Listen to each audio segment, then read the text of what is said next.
Have you ever found yourself maybe staring at a wall, dreaming of starting your own thing, but then you feel that giant knot in your stomach? Oh, yeah. You know, the one that whispers, you need a massive loan, a complex business plan, years and years of struggle. The conventional wisdom. Exactly. Yeah. Well, today, we're not just challenging that, we're kind of turning it on its head. What if, like, a few $100s and a really good idea were truly all you needed to build something impactful? It does sound almost too good to be true, doesn't it? Yet, as the author we're diving into says, business, like traveling, is often improved by starting poor. You are forced to improvise, innovate, and stay close to reality. It's a radical shift in perspective, really, focusing on creating solutions, not just buying into structures. And that radical shift is exactly what this deep dive is all about today. We're exploring the $100 startup model using Chris Guillebeau's book as our guide. It's just such a powerful testament to how thousands of people are finding a way to live their dreams, make a good living from something they genuinely care about, often without needing any of those, traditional things. Yeah, the prerequisites. And our mission today is really to unpack the practical advice and, honestly, the inspiring stories from this deep dive. We want to offer you a clear blueprint for, well, inventing your own livelihood, achieving that sense of personal freedom, and making something of genuine value. And I think as we delve in, you'll find some truly surprising facts and maybe some aha moments that redefine what's actually important in building one of these micro businesses. Definitely. So let's unpack this core idea. What exactly is a $100 startup? It's not some, mythical beast. Not at all. It's really about building a micro business, often run by just one person, started with very little capital, typically under $1,000, sometimes much less. Right. And often without a formal business plan. The market testing. That literally happens on the fly as you go. That's a key distinction, isn't it? These agile, small-scale businesses have been around forever, really.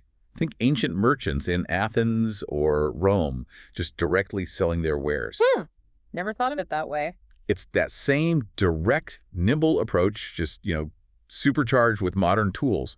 The research for the book actually found the average initial investment was just $610. Wow, $610. That's accessible. Very. Hey, when we think about why people start businesses, we often jump straight to, making millions. Right, the big exit. Yeah. But what's truly fascinating here is that for so many of these entrepreneurs, the main motivation isn't huge wealth, it's freedom. Can you elaborate a bit on what kind of freedom we're talking about? Why is that such a powerful pull? Absolutely. And it's not just one kind of freedom. We're talking freedom from schedules, from timesheets, office politics, pointless mandatory meetings. Oh, yes. It's the ability to structure your work around your life, not cram your life into the edges of work. That's a great way to put it. Yeah, one person interviewed for the book put it perfectly. Their business income didn't make them rich, but it paid the bills and gave them something way more valuable than money. The freedom to live life on their own terms. So this whole model just bypasses the traditional thinking, doesn't it? Completely. Instead of borrowing big bucks, you just start now. Right. And instead of hiring a team right away, you begin it yourself, using your own passion, your own skills. And instead of dropping, say, $60,000 on business school tuition, you learn as you go. You save that money for, life, or for testing your ideas. It's incredibly empowering. It really is. And think about Michael's story from the book that really brings it home. Okay. He gets called into his boss's office one day. Everything goes slow motion. He's laid off. Handed a cardboard box. Oof. Tough. Yeah. And facing a rough job market and uncertain future, he realized he couldn't just find another job. He had to create his own path. So it's not always about pursuing some lifelong dream. Sometimes it's just necessity. Exactly. Born out of urgent necessity, which makes this approach even more relevant for so many people today. And this renegade spirit isn't new, like you said, with the ancient merchants. Even in more modern history, you see these amazing examples. Definitely. Like the Grateful Dead back in '67. They famously just decided to talk directly to their fans, right? Bypass the record labels entirely. Built a whole community. Yeah. And instead of relying on album sales, their money came mainly from tickets and merch at those legendary concerts. It's the same core idea. Find a direct path to your audience and deliver something they value. Simple, but revolutionary. So that brings us to the big question then. Once someone buys into this mindset, starting small, how do they actually figure out what to build, especially with so little cash? What did the author find about where these ideas come from? Well, that's where the follow your passion model really comes into its own. A lot of these successful microbusinesses aren't about chasing some hot trend. They're built on a personal hobby, a genuine interest. Okay, like what? Think of Brandon Pierce. He was a piano teacher, and he initially created some software just to manage his own students. Just a hobby project, no big business plan. Right. But then other teachers saw it and wanted it. Now, his music teacher's helper brings in over $30,000 a month. Lets him live in Costa Rica part-time. Wow. From a personal need? Exactly. Or Kelly Newsom. She left a high-paying Manhattan law job like $240,000 a year to pursue her passion for yoga. Built Higher Ground Yoga to over $85,000 a year, prioritizing her joy over just the salary. Those are powerful examples, but the book takes it a crucial step further, doesn't it? It's not just about your passion, but about the value you create for others.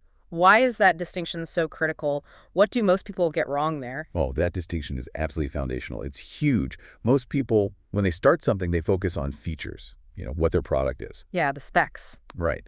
But the successful micro-entrepreneurs, they focus on benefits, what their product does for the customer, often on a deep emotional level. Okay, give me an example. Well, Jaden Hare's Steamy Kitchen blog. Mm. It's not just recipes, right? It's about helping families spend quality time together, making and enjoying food. It's about connection. Or Megan Hunt, the custom wedding dressmaker. She's not just sewing fabric. She's helping brides share in the whole experience, the anticipation, the celebration, the memories of a perfect day. That's a much bigger picture. Totally. Or Michael Hanna, the mattress guy. He doesn't just sell box springs. He sells the story of a child's first big kid bed. It taps into that emotional milestone. Mm-hmm. Even the V6 Ranch in California, they don't just offer horse rides. They help clients escape and be someone else.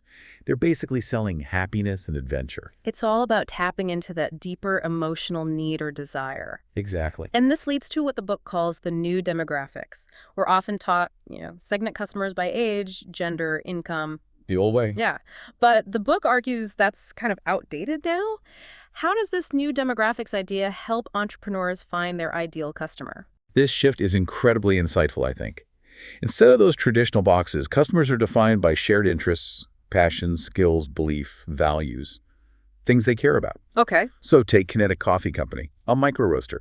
They don't just sell coffee to anyone. They specifically target outdoor enthusiasts, cyclists, skiers, backpackers. Ah, so shared lifestyle. Precisely.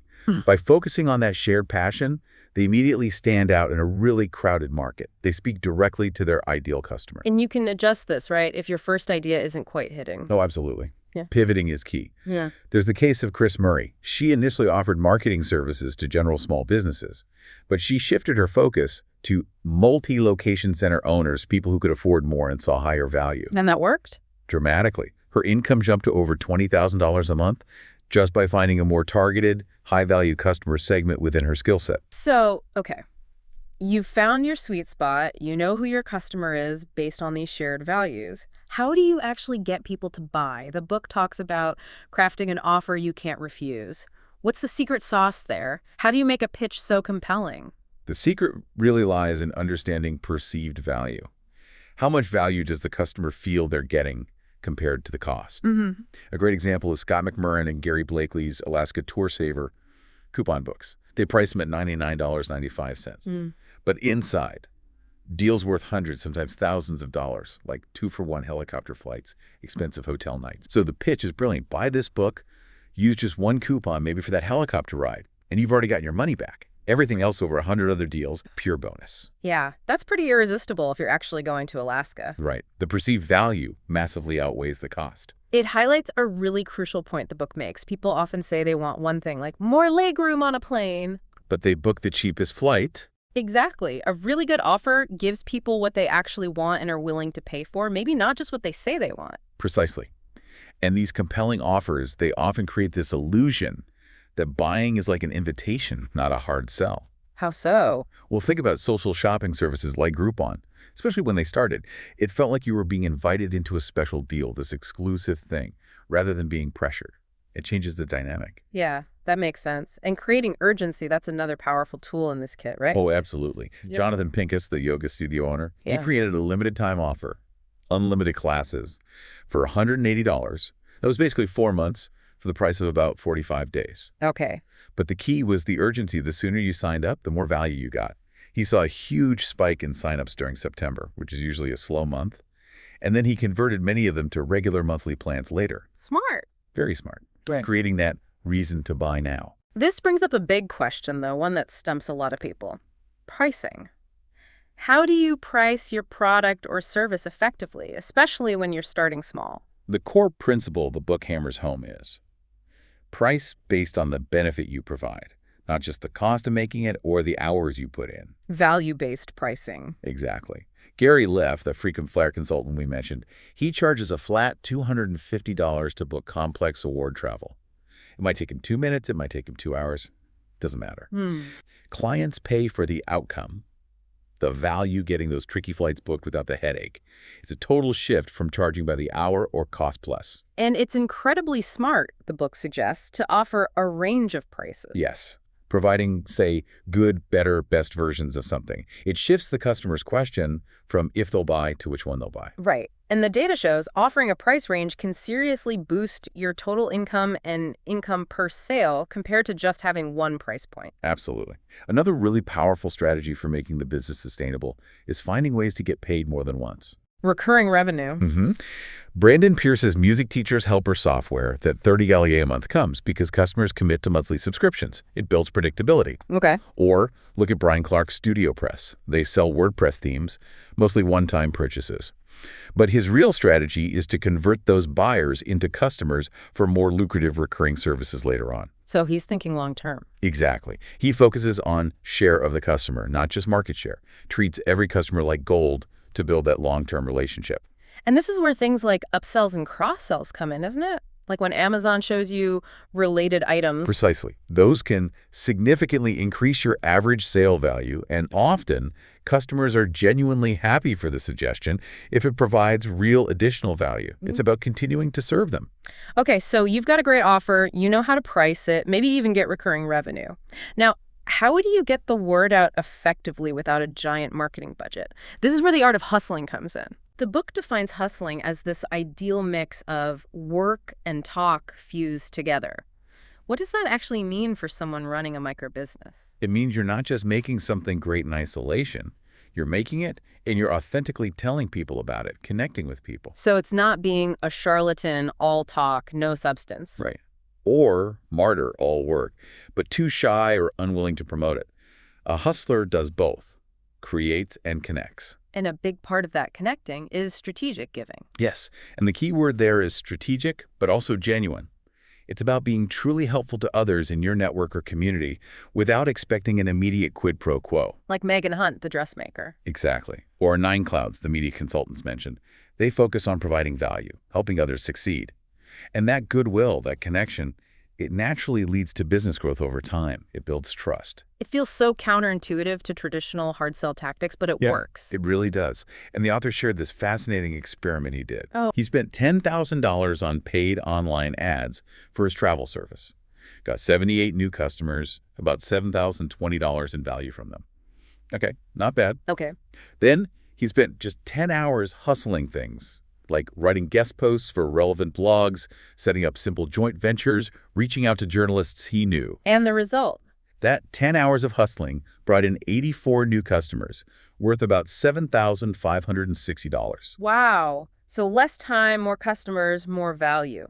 Think about it. That's roughly $756 of value generated per hour of hustling. That's incredible. It powerfully shows that hustling, done right, authentically, strategically, can be way more effective, especially on a tight budget, than just throwing money at ads. It shifts your thinking from how much can I spend to how much value can I create and share. So the core principle seems to be, if you're unsure where to put your business development time, split it. Maybe 50% creating, 50% connecting. That's a great rule of thumb. Yeah. And often the most powerful way to start connecting is with people you already know. Build something great, yes, but then you absolutely have to let people know it exists and how they can get it. Right.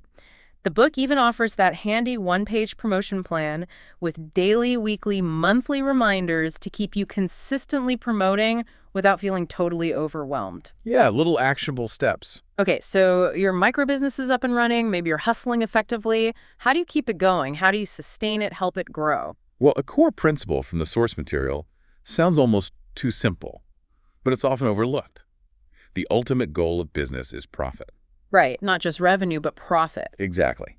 As Naomi Dunford and Heather Allard learned the hard way, it's about spending money only on things that directly build your brand or boost sales, cutting out the unnecessary fluff. Why is that lean approach so vital for these small businesses? Because every single dollar counts when you start small. Yeah. You have to maximize the return on that minimal investment. And this focus also leads to more creative, unconventional ways of getting funding if you need it. Like, forget the traditional bank loan. Often, yes. Shannon Oki's story is classic. She needed funds for her craft publishing business. Banks said no, so she turned to Kickstarter. Ah, crowdfunding. Yep, she aimed for $5,000, raised $12,480 in just 20 days.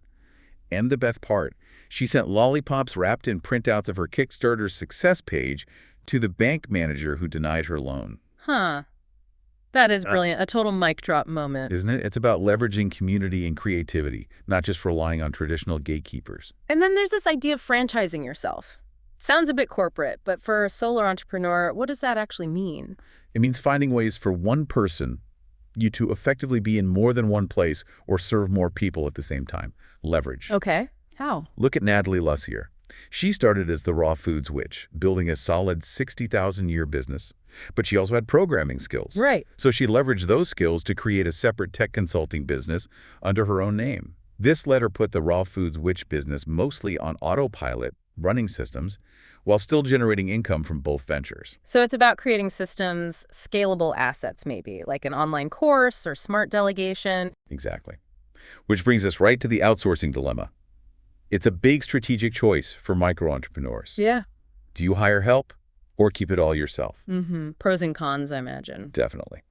Some people, like Megan Hunt the dressmaker, found that hiring help employees or contractors freed her up. She could accept more orders, spend time on marketing, grow the business. So outsourcing enabled growth. For her, yes. And Erica, who ran a transcription service, built a team of contractors. When her daughter got sick, the contractors provided backup, the business kept running. That's resilience through outsourcing. Yeah, but I've also heard arguments against it, right? People wanting to keep things super lean. Absolutely. Others, like Gary Leff, the travel consultant, were perfectly comfortable not growing if it meant compromising the quality or having to work for less per project. Adam Westbrook and Jaden Hare explicitly prefer keeping their businesses lean, mean, and backpack portable. High profit margins, low overhead, maximum flexibility. That's their priority over just getting bigger. So it really depends on your goals, your model, Yeah, your personality maybe. totally. And interestingly, some people outsource to family. Eleanor Meyerhofer's husband did her bookkeeping. Jonathan Pincus's mother picked up his mail. Natalie Lussier hired a house cleaner just to free up her own time for business tasks. Clever. But there's a warning too, right? Yes, the cautionary tale of Spencer and Hannah's Copley Trash Services. They outsourced collection to local kids, but the kids weren't as diligent. Service suffered. Oh. It highlights that if you do delegate or outsource, you need clear agreements and you still need to manage it actively. You can't just dump tasks and forget them. Makes sense. And as your business evolves, the book stresses continuous improvement, this idea of a regular business audit. What should you focus on when you do that kind of check-in? Primarily, you should look at where your money is actually coming from, which products, which customers, double down on what works. Okay. Also, how are you marketing to your existing customers? It's usually easier to sell more to happy customers than find new ones. And are you improving that post-purchase experience, making sure people are happy and come back? So focus on the core drivers. Right. The book highlights 3 key areas for tweaking. Can you increase traffic to your offer? Can you increase your conversion rate, the percentage you buy? And can you increase the average sales price, maybe through those upsells? And small improvements in each add up. Exactly. A little more traffic, a slightly better conversion rate, a slightly higher average sale together, they can grow your business significantly. It's iterative tweaking. Finally, let's talk resilience, mindset. Because things go wrong, right? Entrepreneurs hit setbacks, sometimes a real disaster. Megan, the dressmaker, she lost 2 expensive packages right before Christmas, had to refund money she didn't really have. Ouch. Or David Wachtendonk's party planning business. Yeah. A Groupon deal went way too well. They got overwhelmed, service slipped initially. How did they bounce back? In both cases, they learned fast. They treated those horrible experiences as really expensive but invaluable lessons. They adapted their processes. And then there are the really personal disasters. Yeah, the book shares John's story. He lost a building, then lost his job, and then had this terrifying encounter with a cab driver holding a gun to his head. Wow. And he says, you don't really worry about the small things after that. Everything takes on a whole other level of meaning. Those huge setbacks ultimately brought perspective, gratitude. It builds this internal strength. That ability to see challenges as just part of the journey. Exactly. And this ties into that crucial skill, ignoring unwanted advice. Yes, from well-meaning people. Usually. Charlie Pabst, a designer who left the corporate world, had friends, non-entrepreneurs, telling him he was crazy, it wouldn't work. He learned to trust his own gut, his own will. Because most people haven't done it themselves. Right. And some people genuinely won't be happy or supportive if you leave the perceived safety of a 9-to-5. You have to navigate that external pressure versus your internal conviction. It's a real battle. It is. And it's also about managing both the external worries, market changes, relying too much on one platform like Google, and the internal struggles. It's like just getting bored or feeling unhappy with where the business is going. The journey can definitely be tough, especially at the start. But the book consistently shows that it often gets better, smoother over time. Like James Kirk's coffee shop, it grew literally one customer at a time, building momentum, building freedom step by step. So wrapping this all up, what does this mean for you listening right now? This deep dive, I think, has really shown us the incredible power of starting small, focusing relentlessly on delivering genuine value, not just features, and truly understanding your customers through those new demographics, shared interests, passions, values. Yeah, things that connect people much more deeply than the old categories. We've explored how to craft those irresistible offers, how to master the art of hustling, that fusion of good work and authentic promotion. And embracing that flexible, resilient mindset for sustainable growth. The ultimate payoff, as the author puts it, seems to be that the quest for personal freedom really lies in the pursuit of value for others. It's a powerful connection, isn't it? A symbiotic relationship. It really is. So here's a final thought maybe to chew on. If this pursuit of personal freedom through your own thing is possible, with just say $100, maybe a bit more, what hidden resources, what opportunities do you have right now that maybe you're not fully recognizing? Good question. And maybe think beyond your own freedom. How can your pursuit of value also contribute to increasing opportunity for others? Like the author does, supporting clean water initiatives or giving microloans to people like Rhett, the tuk-tuk driver in Cambodia. Yeah. This deep dive really shows us that creating value and achieving freedom, well, it can be a kind of global revolution, starting with just one small investment and one big idea.